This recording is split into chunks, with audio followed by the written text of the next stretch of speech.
Hello friends, જય શ્રી કૃષ્ણ. કેમ છો તમે બધા? મજામાં? આશા રાખું છું કે તમે બધા મજામાં હશો.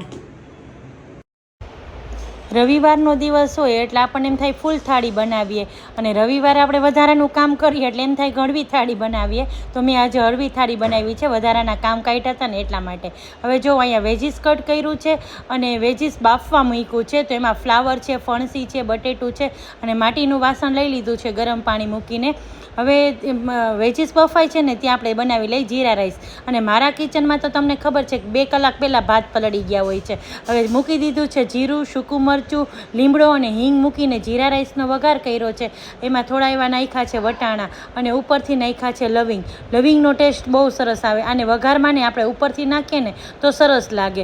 હવે જો એક જ વિસલમાં આપણા જીરા રાઈસ તૈયાર. હવે બનાવવો છે સૂપ, તો મેં લઈ લીધા છે દેશી ટમેટાં. હવે ટમેટાને છે ને મેં બાફા નથી, એમ જ કાચા ટમેટાનો સૂપ બનાવવો છે. આ સૂપ બહુ જ સરસ લાગે છે. હું બાફીને નથી બનાવતી, બાફીને બનાવી શકાય પણ હું આ રીતે જ બનાવું છું. હવે એમાં આદુ મરચાં નાખી દીધા છે. હવે સૂપમાં ઘણાને એમ થાય આદુ મરચાં, પણ હા, હું સૂપમાં આદુ મરચાં નાખું છું, સારો ટેસ્ટ લાગે છે. હવે જો પીસી લઉં છું આપણે ટમેટાં, અને આ રીતે ટમેટાં પીસાઈ ગયા છે ને વેજીસ પણ 50 થી 60% જેવું બફાઈ ગયું હતું, એ પણ કાઢી લઉં છું. હવે વેજીસને થોડીક વાર આપણે મૂકી દેવાનું છે નીતરવા, એટલે બધું પાણી નીતરી જાય. પછી આપણે ફ્રાય કરવાનું છે. હવે એક પેનમાં બટર લઈ લીધું છે ને તેલ લઈ લીધું છે.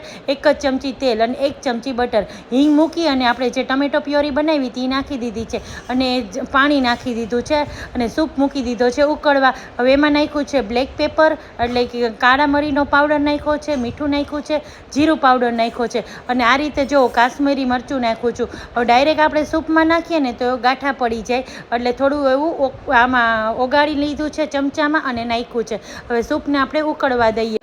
સૂપમાં મેં અડધી ચમચી જેટલી બ્રાઉન સુગર નાખી છે, કારણ કે દેશી ટમેટાં હતા ને તો થોડું ખાટું લાગે એટલા માટે, એટલે અડધી જ ચમચી નાખી છે. હવે જો કેપ્સિકમ કટ કરું છું ને બીજી બાજુ મેં મૂકી દીધું છે તેલ ગરમ કરવા, કારણ કે હવે વેજીસને ફ્રાય કરવાનું છે. તો ફ્લાવર નાખી દીધું છે, ફણસી, બટેટું અને કેપ્સિકમ નાખી દઉં છું. હવે આ સૂપને રાઈસ બનાવીએ ને ત્યારે આ રીતનું વેજીસ બહુ સરસ લાગે. વેજીસ તળાઈ ગયું છે, ઉપરથી નાખ્યું છે નમક અને મરી પાવડર અને એકદમ સરસ ચલાવી લીધું. હવે જો એક જ વિસલમાં કેટલા સરસ છૂટા દાણા સાથે રાઈસ તૈયાર થઈ ગયા છે, મસ્ત સુગંધ આવે છે. હવે સૂપ પીરસી લઈએ. રાઈસ પીરસાઈ ગયા છે.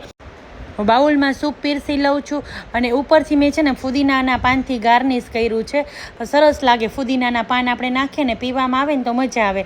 સાથે છે વેજીસ, અને આજે મેં તળેલું મરચું નથી લીધું કે શેકેલું નથી લીધું, કાચું મરચું લીધું છે અને સાથે આપણી પ્યારી છાશ તો કરી જ.